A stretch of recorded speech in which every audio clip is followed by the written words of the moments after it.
21st, 2014.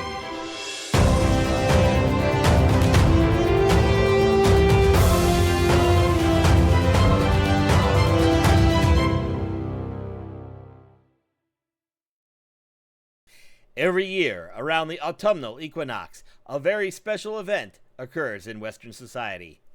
The spirits roam free, and we look to scare ourselves witless. Star Trek has never been afraid to show its dark side. Insert joke about code of honor. And as the years have progressed, so has the intensity of the subject matter. In this episode, we're going to talk about our favorite episodes that creep us out, so join us as we take to the spooky stars and explore the freaky frontier. This is Treknicity.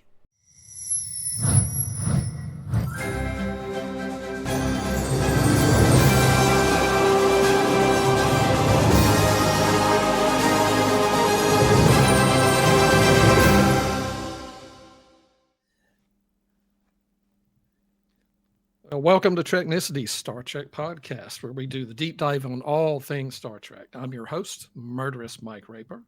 With me are my co-hosts, lecherous Lars DeSenza and paranoid Patrick Murray. In this episode, we're going to celebrate all of our favorite spooky, creepy episodes of Star Trek. So, without much further ado, let's get into it, guys.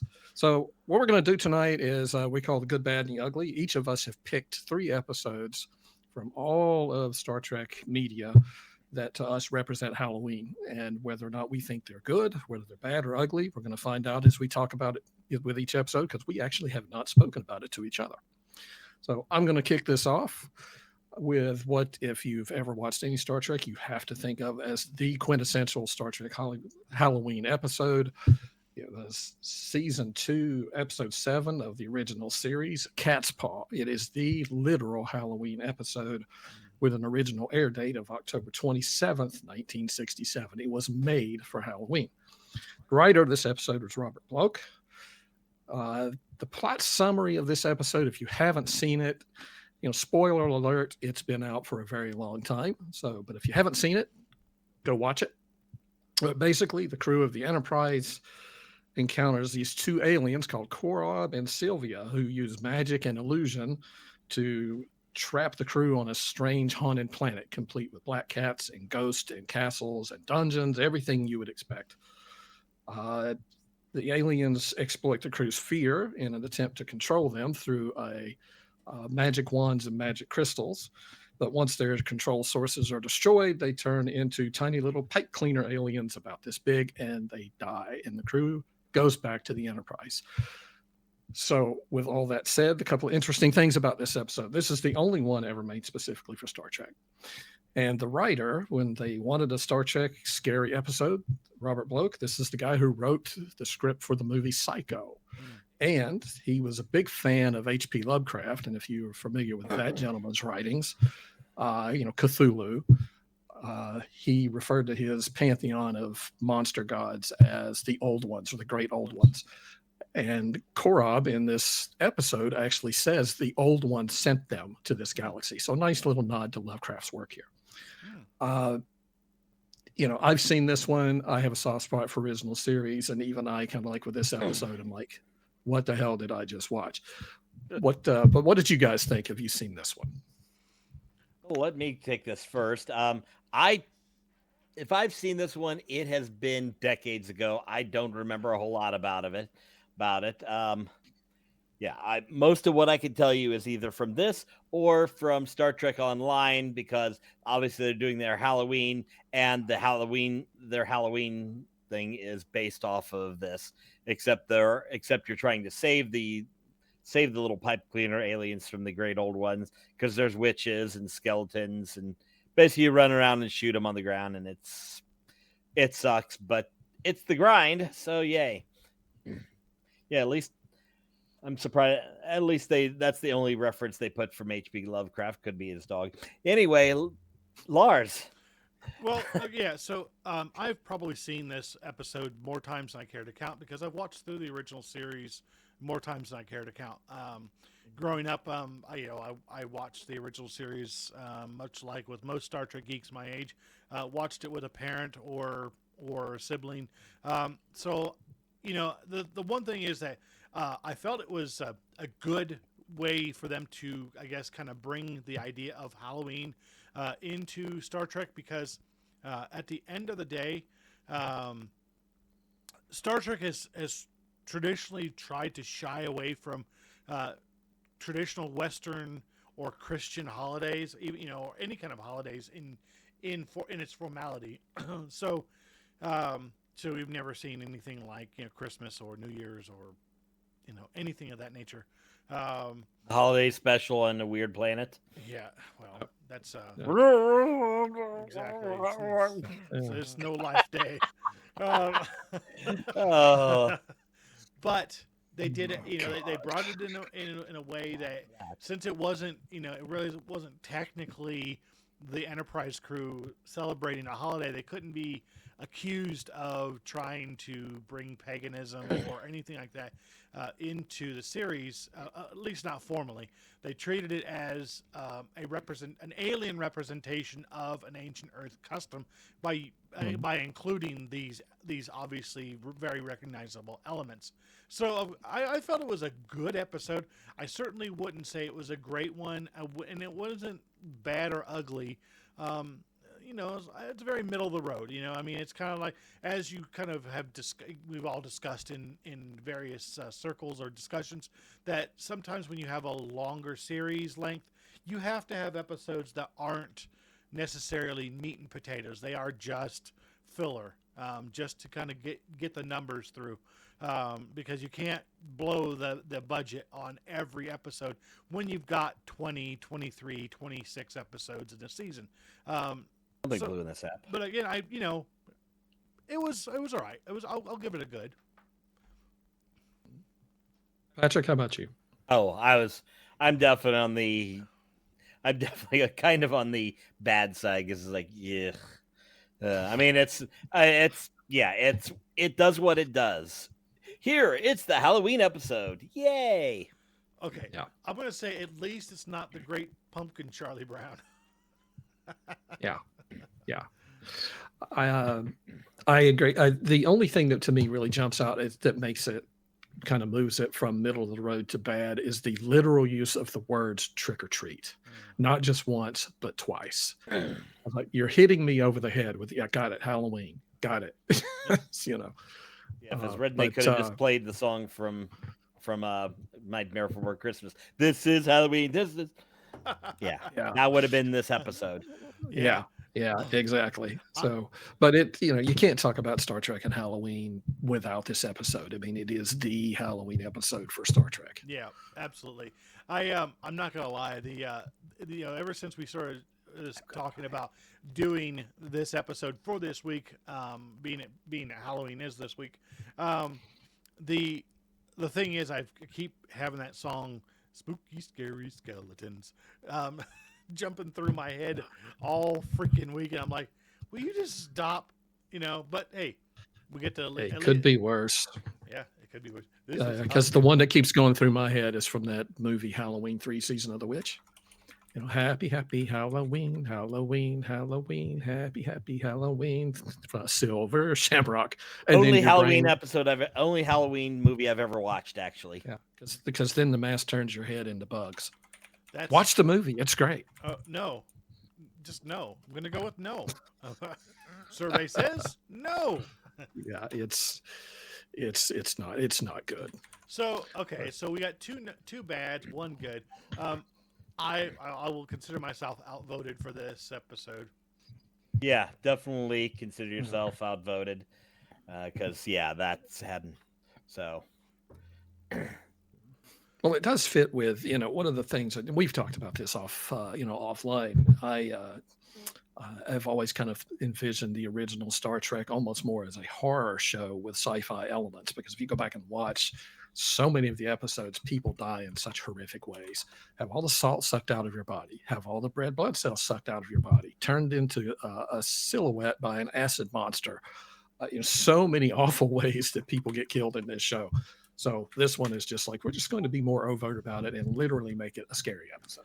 That being said, I'm actually kind of surprised that they managed to get these episodes past the censors for the late '60s. I'm like, and Star Trek has traditionally always been kind of touted as a family-friendly sci-fi show, and the fact that people, especially red shirts, die in such horrible ways.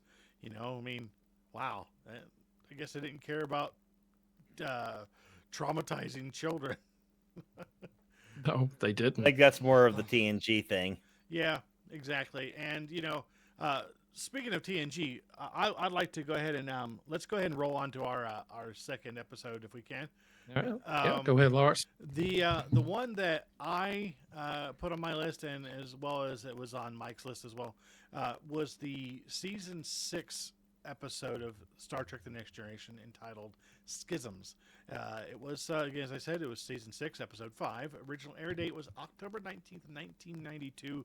So it seemed like, they were kind of rolling towards the Halloween thing there, although it was a little bit more than a week out from the holiday itself. This episode was written by Star Trek alum Brandon Braga, who has been involved with the franchise since TNG. In the episode, some of the crew members are starting to experience sort of strange symptoms that include insomnia, and particularly there's one scene where Commander Riker lays down to go to sleep, and immediately the alarm goes off, and they're like calling him to see where he is. He's like, "Hey, I'm just went to bed," and it's like, "What are you talking about? It's morning." Obviously shot in a way that it is to indicate his perception is that absolutely no time passed. They do, through their various sleuthing methods, they figure out that they've been abducted by interdimensional aliens who are doing these weird experiments on them in some sort of parallel reality. With Riker being Riker, they figure out he's the most severely affected by what they're doing. He plays a pivotal role in uncovering the alien's presence, and he is also the one who effectively is capable of staying awake through some help from the doctor that allows him to save a couple of crew members who are missing and bring them back through before they close that interdimensional rift. Some trivia about this episode is that the eerie tone of the episode was influenced by the X-Files, which was another big popular series at the time on Fox. And the funny thing is that I remember that series very well. There's a lot of people who came after me who don't.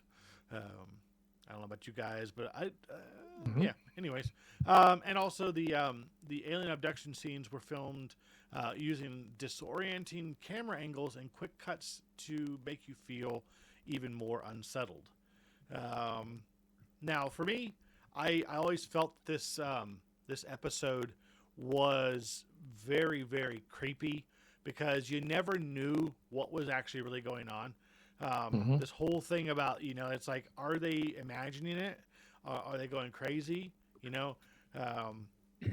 What's happening with these guys? I mean, something must be happening with all of them. So I don't know. Well, I'm sure they'll figure it out, but still, you never quite could figure out what was happening until the very end, which for me, I love it when you have to wait for them to show you enough to figure things out. I don't like figuring out a plot immediately right into the get-go. So they did a really good job of leading us down a path of uncertainty. Yeah. What about you, Mike? What do you think?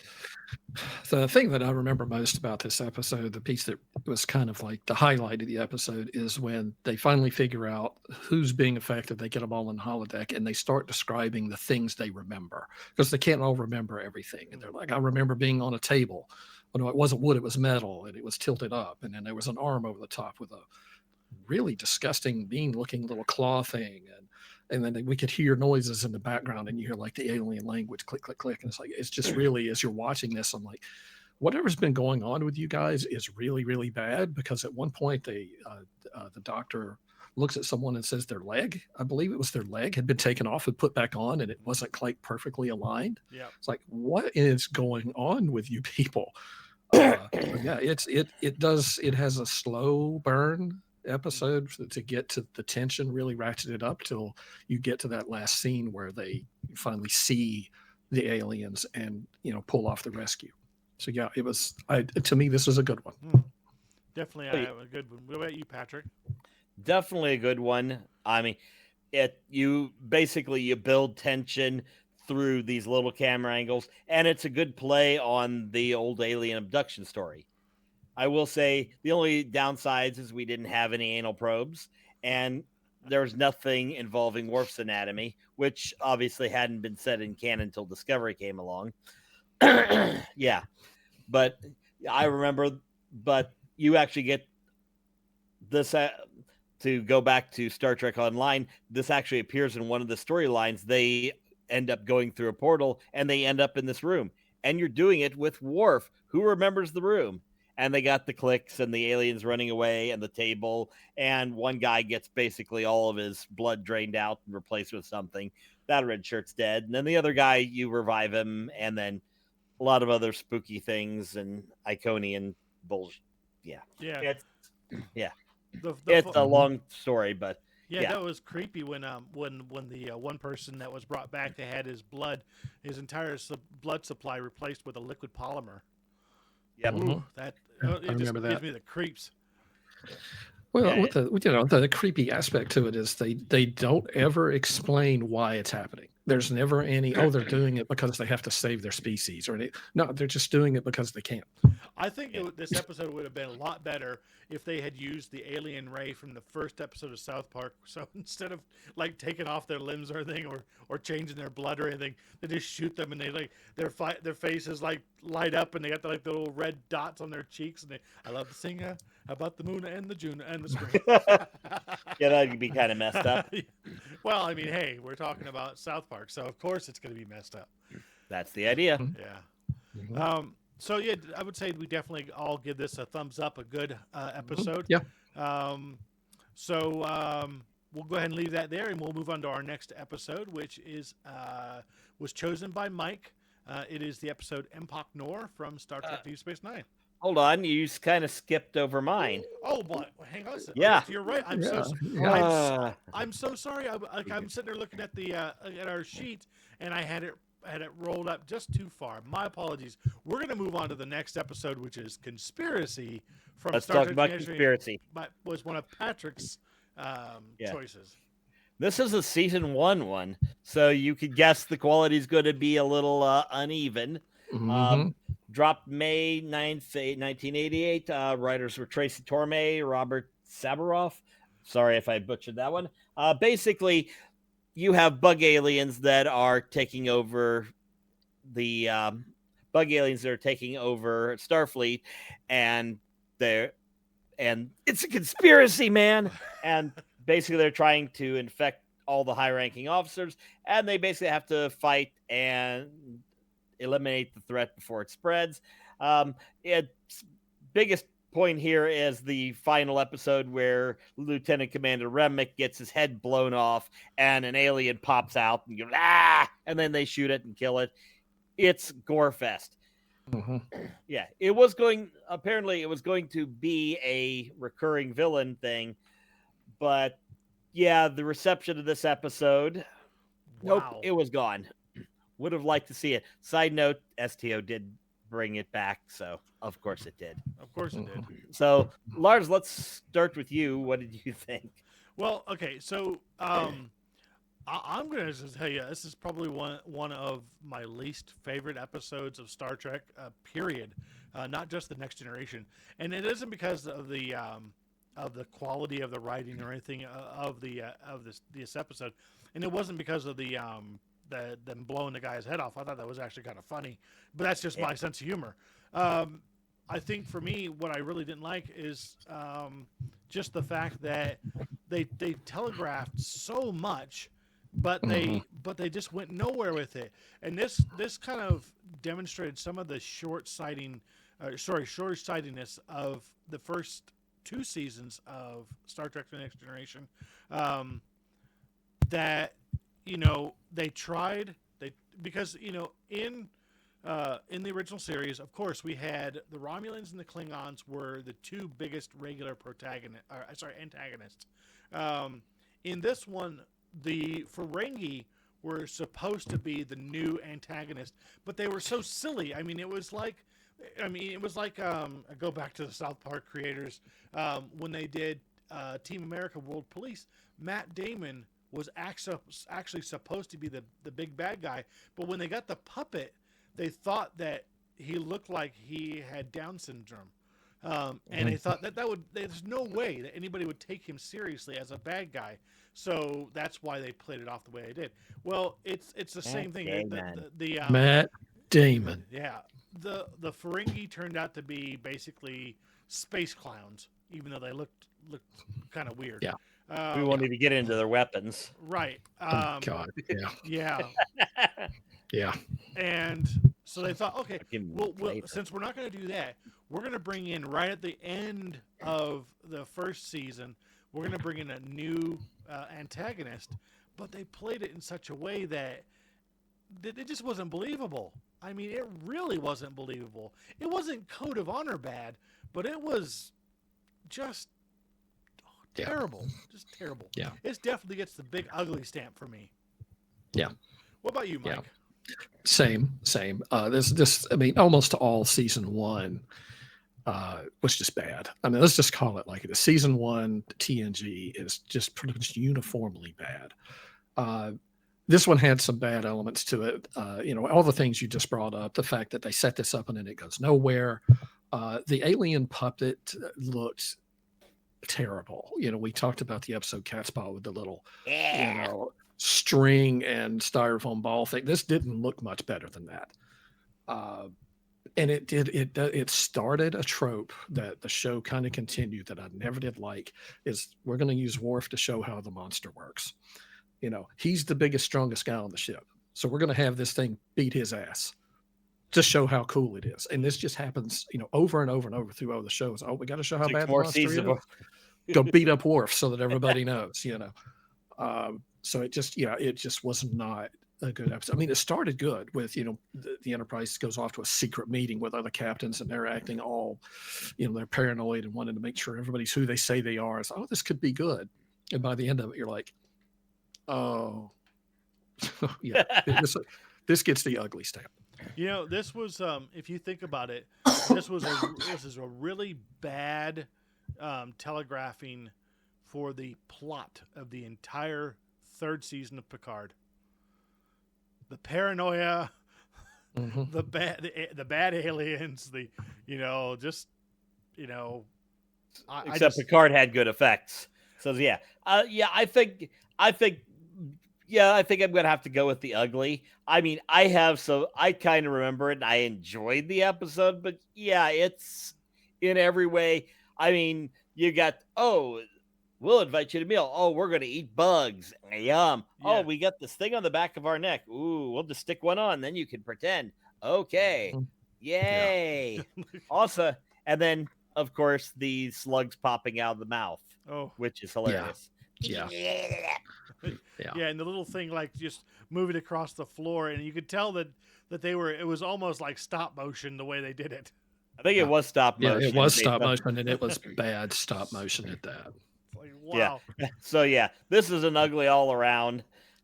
So yeah, it's worth watching. It's definitely not the worst episode of season 1 because Code of Honor. Yep. Mm-hmm. And I think even subtracting that, it's probably also not the worst. It's just cheese, but it fits the theme of Halloween with exploding people. It does. But there are much better shows that have scary and paranoid themes, which brings us to Mike's next pick. Go ahead. Yeah. So my next pick is from Deep Space Nine. It's the episode Empachnor. So season 5, episode 24. Original air date was May 19th, 1997. Writers were Brian Fuller and Hans Beimler. This episode is this is an O'Brien Garrick episode where the station, Deep Space Nine, formerly called Terragnor, it needs parts. It needs Cardassian parts. So they go conveniently to an abandoned station that's just like it, called Impagnor.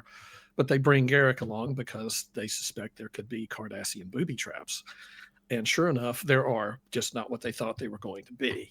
It turns out that the booby traps are Cardassian soldiers kept in stasis who have been given some kind of super soldier serum that makes them paranoid and overly aggressive. And Garrick gets infected, and it turns into a psychological game of cat and mouse between Garrick and O'Brien. So it has a very creepy atmosphere. They tried to kind of pull off the same atmosphere as movies like Alien. It's very claustrophobic. It's dark. A lot of strange camera angles to kind of make you feel unsettling. It's also the writer Brian Fuller. This is one of his first writing credits before he really became well known for shows like Hannibal or Pushing Daisies. So we'll start with Lars. What did you think about this episode? I remember I've seen DS9 a few times, and I ended up watching through it again with my wife. And I remember, because she's a big Garrick fan, even to the point where for her birthday this year, I got her a personalized cameo video from Andrew Robinson. Wow, that's nice. Yeah, and so I always paid particular attention to the episodes with Garrick in it, and it was. I mean, I would definitely say this is one of the better episodes of DS9 for me, because again, you get to explore what happens when you kind of when somebody's dealing with PTSD, because that's effectively what happened. Is you're seeing Garrick's PTSD play itself out. He's triggered, and you never know. Like in a show like this, you never know whether or not he's going to come back from the edge or not, or whether or not he's ever going to be the same. So, I very much liked the scary element of it. I can't really find too many faults with it. Okay. Yeah. How about Patrick? How about you? Yeah, when I look, I've seen this once in my first finally sitting through and watching all of DS9. This was definitely a fun one. Garrick's definitely a high on my list of characters. He is so gay coded, it's not even funny, but now he's also psychotic coded. No, he's not coded. He's actually psychotic. But yeah, he always tended to have that line that there's so many things he's not sharing. Even when even when you learn stuff about him, there's about 30 other things that he hasn't told anybody. Mm-hmm. And yeah, it gives us a chance to torment Miles O'Brien, which is pretty much half of the DS9 episodes are, let's see how miserable we can make Miles O'Brien. Yeah. So yeah, definitely a good episode. Yeah. I agree. It is a good episode. I'll admit DS9 is one of my favorite Trek series. I've seen all the episodes multiple times. And I thought this was a great way for Garrick to use Andy Robinson, because, if people don't know, it's an older movie, even for guys like us in our 50s, we were kids when it came out, the original Dirty Harry. Andy Robinson is the bad guy. He is a completely psycho killer called the Scorpio Killer. And this was a chance to let him put those chops back on, that psycho killer chops. And he does a great job. He really does a great job with it. Because, spoiler alert, he murders several crewmen just for fun because of the way he's under the influence of this disease. And he wants to fight O'Brien. He wants to go toe to toe with him. And this is a good chance for O'Brien to show his skills, because again, spoiler, O'Brien wins, and he wins not by being a soldier, he wins by being an engineer. And it's just, it was a really good way to see Andy Robinson back to doing what he does best, being a just creepy, scary guy. So yeah, great episode, I thought. All right, so 3 goods on that one. All right. Oh yeah. So that brings us to our next episode, which I believe is from Lars. And Lars, let's take it away. Absolutely. The next one for me is the episode "All Those Who Wonder" from Star Trek: Strange New Worlds. For me, this is probably the spookiest, scariest episode of Star Trek that I've ever really watched. I mean, it is absolutely just, it is their aliens. As we've talked about, it is their aliens. I don't care if it's a lift from the, of the plot from Aliens. It is like absolutely just completely to the point where, I think about it. I actually use it for like inspiration for other plots and things that I've worked on. Because it's just Tell us about the episode. It is from season 1. It's episode 9. Originally was aired on June 30th of 2022. Written by Davey Perez and Bo DeMeo. Effectively, what happens is the USS Enterprise is responding to a distress call from the USS Peregrine and finds the ship has crashed on an icy planet overrun by Gorn. As they check it out, they are basically hunted by Gorn, and effectively from there, it is a horror-like confrontation where ultimately Hemmer, the Enterprise's engineer, so far, just as a personal note, Hemmer is still my favorite character on that show. He sacrifices himself to save the crew when he realizes that he's been infected by the Gorn, and he has eggs implanted in him. Which, look, that just taps into the human psyche to an absolute base level. I mean, we're talking an animal level, lizard brain level of fear. Something in your body that you cannot control at all and is ultimately going to kill you. You know that. Again, noted about this episode, it pays homage to Aliens and other classic sci-fi horrors with a claustrophobic atmosphere and being stalked by some deadly creature. It also again shows a very emotional departure of Hemmer, and it is probably one of the hardest moments in this series, probably up until what happens in the conclusion of the season finale from season 2 when season 3 premieres next year in 2025. And again, I mean, that's a Gorn episode. So far, these guys in Strange New Worlds have done a phenomenal job of taking something that was silly from the original series and making it into one of the most scariest freaking things I've ever seen in Star Trek. I mean, this gets a rubber stamped good for me. How about you, Patrick? What do you think? Oh yeah, this one when you started talking about this is the one of the first episodes that jumped to mind, simply because it's basically let's take Alien and Star Trek it, and oh yeah, we'll use the Gorn as Alien, and yeah, just the visuals of it, and yeah, with Hemmer, shall I say how much of a kick in the nuts that was? Yeah, that was a huge one. Yeah, and on the plot side, we'd gotten invested in him that quickly, so that when he took the plunge and sacrificed himself, it was absolutely awesome.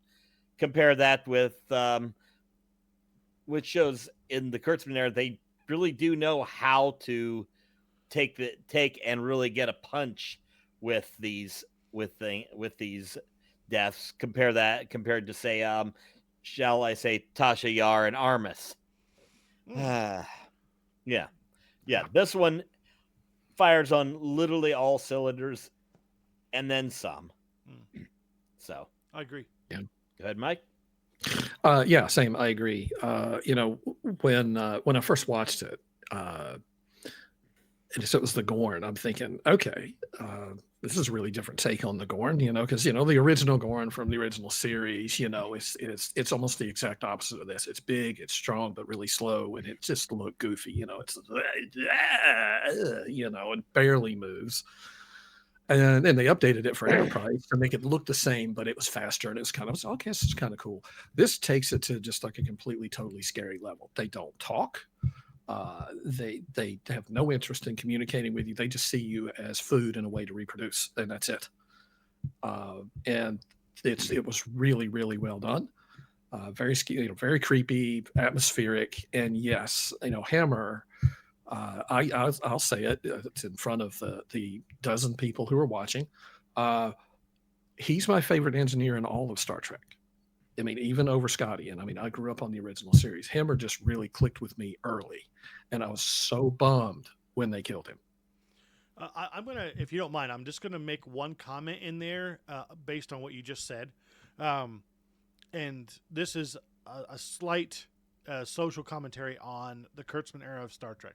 Okay, guys who did, the writers who wrote mostly for Discovery, this is how you get people invested in characters and make them emotionally invested in your series quickly. Because as you see, as I mentioned, this is the first season of Strange New Worlds, and it's only the 9th episode, and we are already invested in a character so much that his death is, as Patrick said, a kick in the nuts. Shake, please.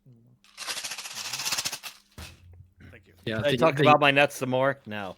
The only other death in all of Star Trek to me was similar to this was the original, Wrath of Khan, Mr. Spock. That was, as a kid, I remember watching, oh my God, Mr. Spock is dead, And then Now they you're- retconned it. Yeah, and then, the next movie he's back. But just Hammer being killed was Same thing such a with bummer. I almost didn't want to watch the rest of the show after that. Yeah, I mean, it was just crazy scary on all aspects of what a Star Trek series could be. And this isn't this is the first time we really see it. And it is like they turned something silly into a credible, terrifying adversary, because they've brought it back more than once, and we're now anxiously waiting. I mean, I don't know if you guys have seen, I'm sure the 10 people who are now watching us after that little tirade have seen the preview footage from New York Comic Con, where they show the first few minutes of the of episode 1 from season 3 of Strange New Worlds. Oh my goodness! Like, I thought to myself, you know what? I'm gonna look really forward to season 3 of Strange New Worlds, because I'm sure that's gonna be fun. It's gonna be good. Holy cow! I mean, bam! They picked up, they took that energy that they left us hanging with and ran with it. I mean, my heart was pumping. It was beating like a rumba, like right from the get-go. I was like, oh, yes, I want more. And now I have to wait till 2025. Ooh, you're so angry. But, yeah. And the worst part on that, with Hemmer's death means that any character who is not legacy could be killed. Yeah. There's no guarantee. It honestly feels like Tasha Yar kind of achieved that, sort of. But Hammer really drives it home and says, we will get you invested in the character, and we will kill them. Yeah. Unless it's Spock or... Actually, Una could be killed. They could kill her off. They could kill... Pike survives, Spock survives, Uhura survives, Chapel survives, M'Benga survives. Right. I think almost all the rest could be killed. Yeah. That's right. But yeah, I mean, it kind of gives it a little bit of the George R.R. Martin kind of treatment to it, that don't get too invested in some of these characters, because if we want to, just to screw with you, we will kill them. We will. I mean, Also season 8. Well, please don't let there be a season 8. A Game of Thrones season of 8 effect on Strange New Worlds. I really don't want that to happen. Please don't let it happen. Please no. Yeah, please no. Give us another episode. Give us another code of honor first. Yes, please. I can't believe I'm saying that. Anyways, let's go ahead and move on to the next episode, which is one of Patrick's choices. Go ahead and take it away. Genesis from TNG, season 7. So it's actually almost guaranteed to be at least a decent episode. Episode 19 aired March of 1994. Brandon Braga wrote this one. I think this is more than once he's shown up on the list. Basically, with this one, it's all Barclay's fault. He's sick. Dr. Crusher tries to fix it and basically creates a virus, which eventually gets named after Barclay and evolves and triggers dead evolutionary ends in all the crew. They call it de-evolution, but that'd be kind of inaccurate. And basically Picard and Data have to figure out what the hell's going on before Picard gets de-evolved.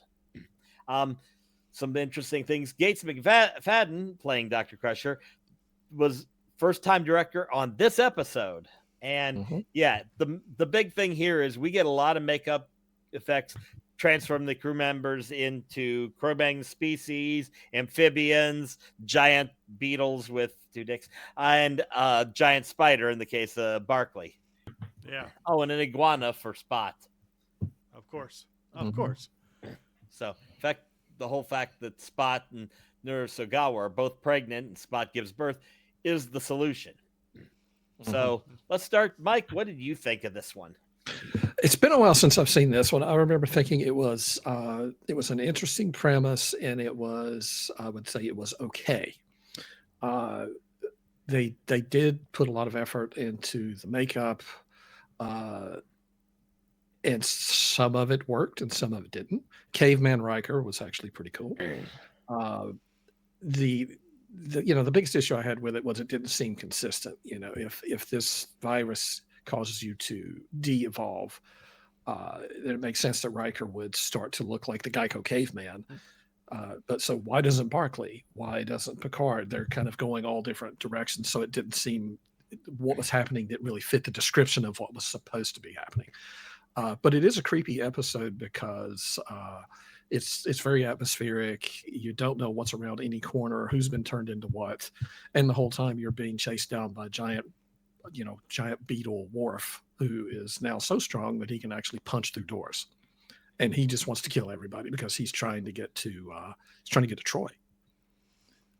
So it's a good Halloween episode. So I would call this one good. Yeah, absolutely. I will give it a good. I won't say.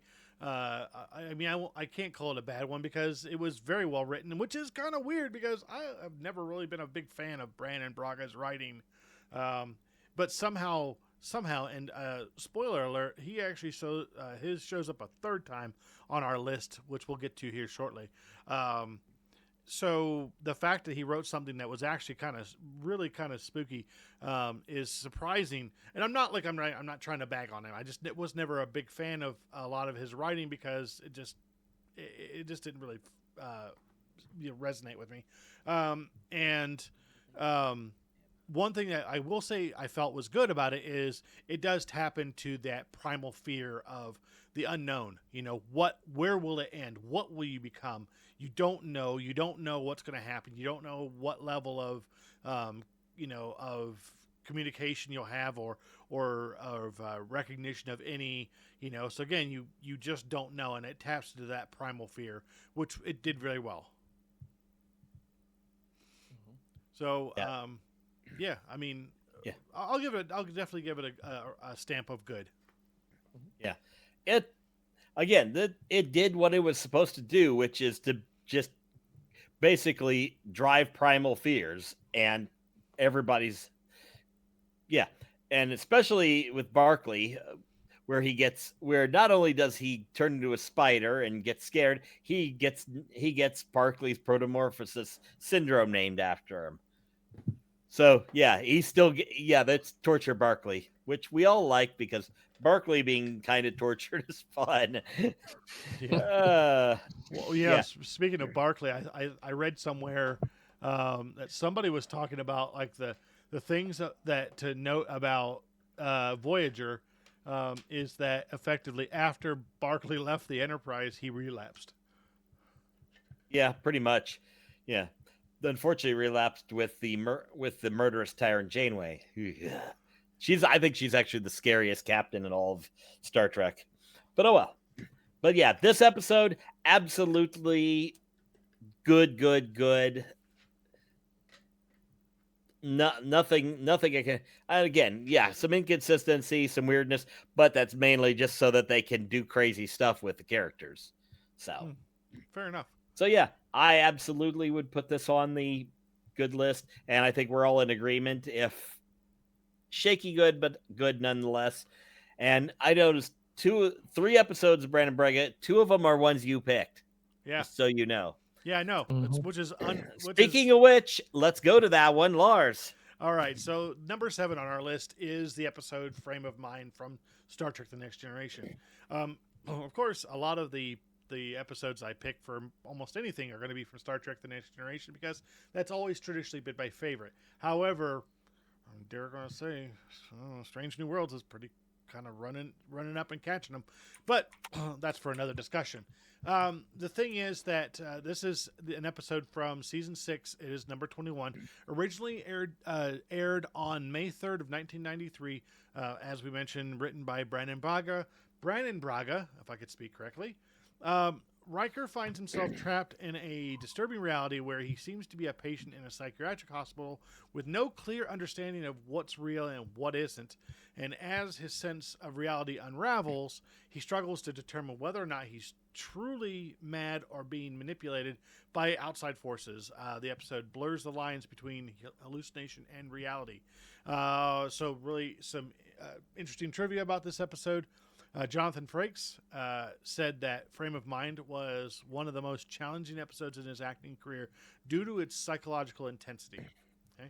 The other thing is that episode is often compared to classical psychological thrillers and is considered one of TNG's more experimental episodes in terms of the narrative structure. Now, that's the thing for me. I really enjoyed this episode and felt it was just creepy as all get out because, again, you never knew. It did a really good job of tapping into that fear of not knowing what the truth is and trying to figure out what was going on. Just when you think you might have figured out where he was going with it turns left and goes down a different route. I really liked how they showed him his sense of reality and his mental fortitude being stripped away by all these weird things going on.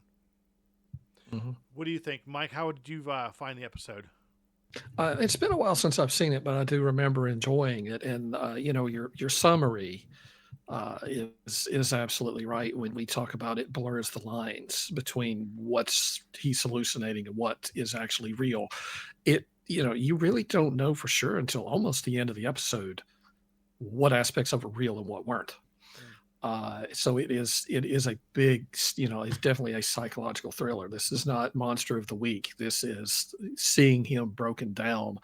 And Frakes did a good job with it because Riker has always been this, hyper competent, confident, strong, intelligent, cocksure guy. And to see him just lost and out of control and not knowing what's going on, that was a big change, for that character. So I thought they did that extremely well. And the way they wrapped it up, I thought was good, that he was able to use memories of real people who were encouraging him as he was acting, almost like operant conditioning. As he would say no, they would clap, and he would say no, and they would clap harder, and that helped him get out of it. So I thought it was really well done, and it was a big risk to do an episode like this. This is a very un-Star Trek-like episode for Star Trek. So I would definitely say this is good on multiple levels. It was a good episode. Yeah, I agree. I would give it definitely a stamp on good. So, with my take on this one I don't remember nearly as much, but yeah, obviously the fact that it starts with him performing a play, it then devolves into him losing his mind, but we find out ultimately, yeah, there's a science reason why it's happening, and then ends with him destroying the set itself, just because even though he knows most of this was fake, but it severely damaged the character. Except by the time, except by the next episode, he's back to normal Riker because there isn't, because other than a few episodes, there's not a lot of continuity from one episode to the next with TNG and a lot of those. I mean, it's worse for Troy, who gets assaulted in various ways, and the next episode she's fine. So it is very episodic rather than serial for sure. But this one just drills down and is pain and insanity, and you don't know where it's going to go until they finally, there you go. That's what was actually happening the whole time. We've been seeing this going off, but then you're not sure where the line, it started and where the play ended and the real problem started. And it's all about psychological torture of a character. Surprised they didn't do this to O'Brien. Wait, they did. Definitely good. Well, they did. Oh yeah, they did. Couple of times. Yeah, they did. Yeah. It's I believe I may be getting, so forgive me, don't come at me, but I believe the episode of TNG was called The Ensigns of Command, and it was the episode where Picard gets captured by the Cardassians, and they torture him, and again, I didn't include it on my list because, quite frankly, I didn't find it as scary as I found it disturbing.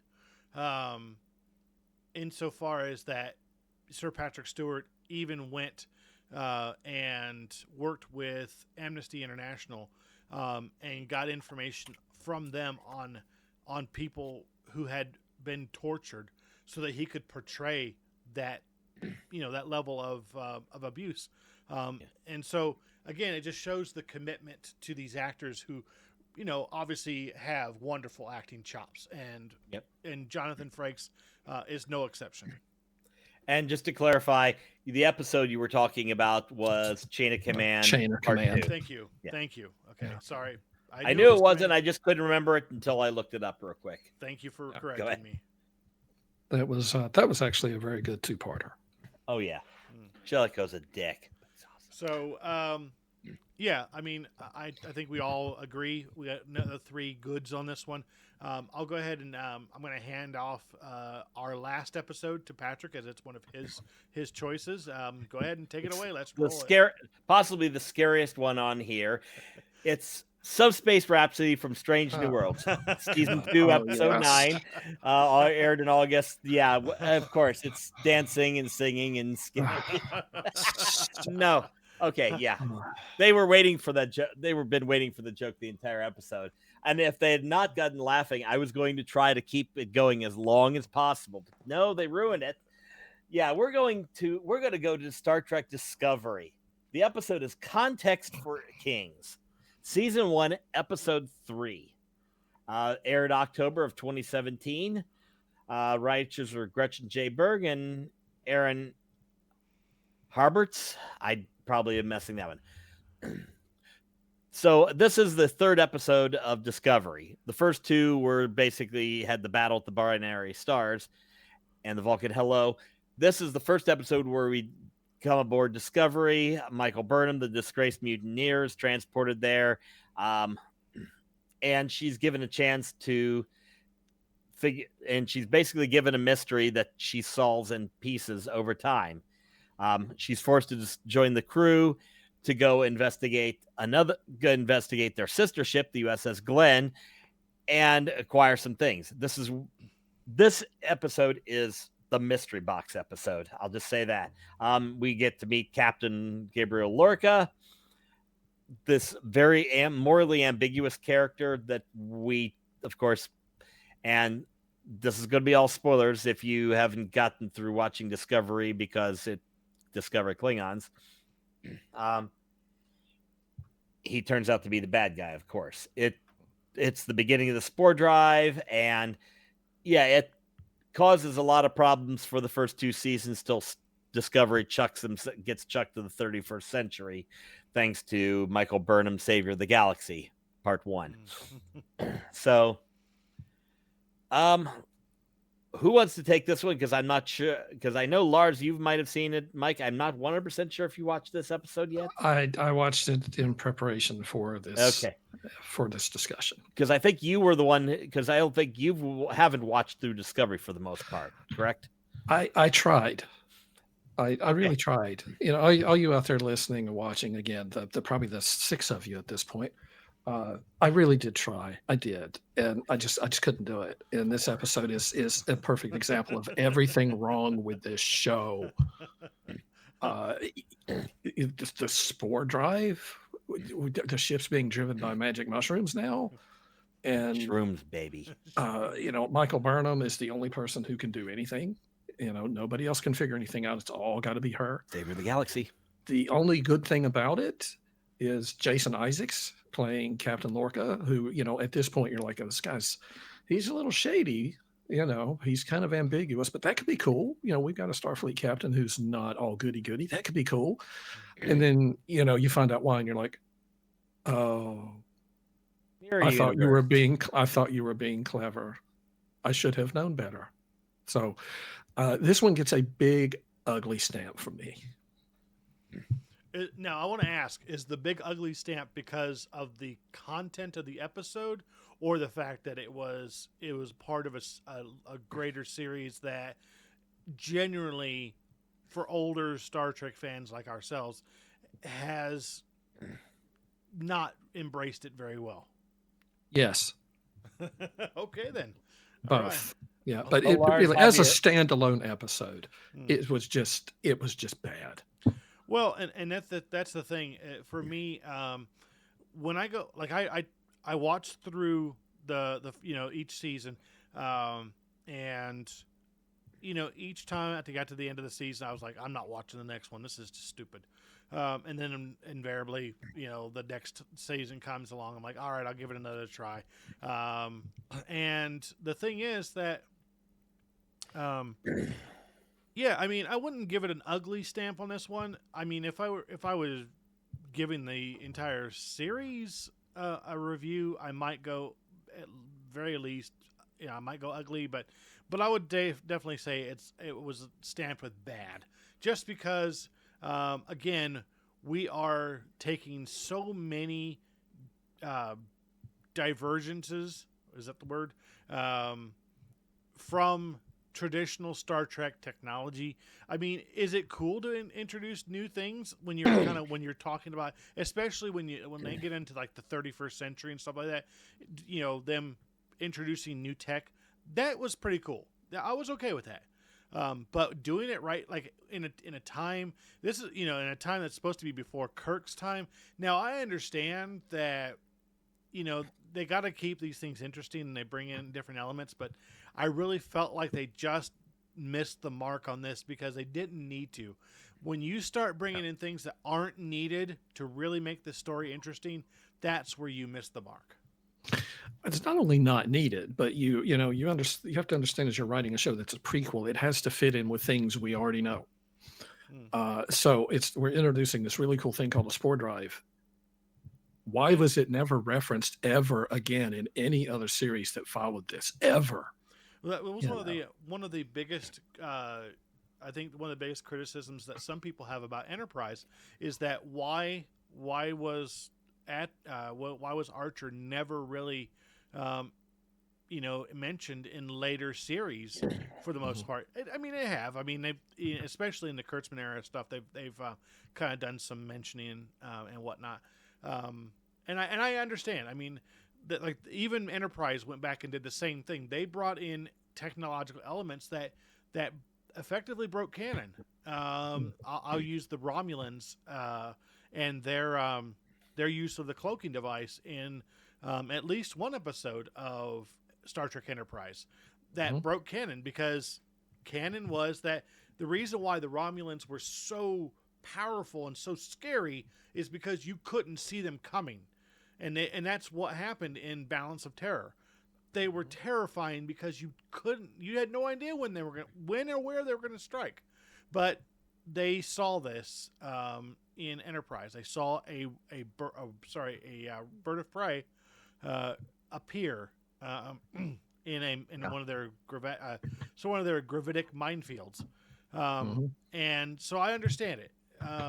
For me, they just didn't need to. It was stuff that didn't enhance the story in any way. Yeah. Okay. I'm going to stop for a second, but to get back to the horror elements of this episode, mainly when they go aboard the Glen and everything goes sideways. Mm-hmm. Now, That's why this is on this list primarily. correct. Well, Is and that portion of the episode. that's the episode where they found the tardigrade, right? Yeah. Mhm. Yeah, it ends with the tardigrade hiding in the shadows being scary. Not Now- the future one where it chews the one woman up because she sucked and watching her die was fun. Okay, Ugh. fair enough. All right, so if I had to give it a rating based on just the horror or scary elements of it, I'll definitely give it back a good. I can bring it back to good for that because the use of that tardigrade as the secret or the unknown big bad. Okay, yeah, I definitely could see that. Okay, so let's get to why I picked this episode and actually give it a good. This episode, like I said earlier, is the mystery box episode. You're dropping this character onto the ship and you know nothing but what she knows, and there's a lot of mysteries. We do find the spore drive, and ultimately, the way they use it and the way everything works, it breaks canon in a way that not even the minor stuff that Enterprise did, which kind of broke canon, but you could kind of justify it out and not worry about it. But because of Discovery's proximity to the original series, it makes a lot of these elements really terrible. And by the time you get to season 2, they basically had to throw them into the future to get them out of the timeline so that everything else could work. And then Strange New Worlds has found the balance where we're going to change and adjust things to make good stories, but we're not going to step too much on canon. No, But that's understandable. Yeah, that's agreed. But you have this enigmatic captain. You have this mystery of what the Black Alert and the Section 31 badges, and and a lot of this would pan out and just become frustrating as you go through the season, which is why season 1 is, I think, is easily the worst season of Discovery, which again they improve in subsequent seasons, especially after they get out of season 2 and can have their own show, rather than let's try not to override the original series canon and everything we know. But then you get to the Glen and this unknown creatures possibly stalking, and there's bodies everywhere. The Glen, because of the spore drive malfunction, basically people are twisted into terrible forms. There's a Discovery Klingon that's lying there. They're dead except for one that gets dragged off by this unknown creature. And then you're running from this giant CG monster in the shadows. And CG monsters in the shadows can be scary because you don't know exactly what it is. Sure, it turns out to be Ripper the Tardigrade, but you don't know that, and it's just a big killing machine. But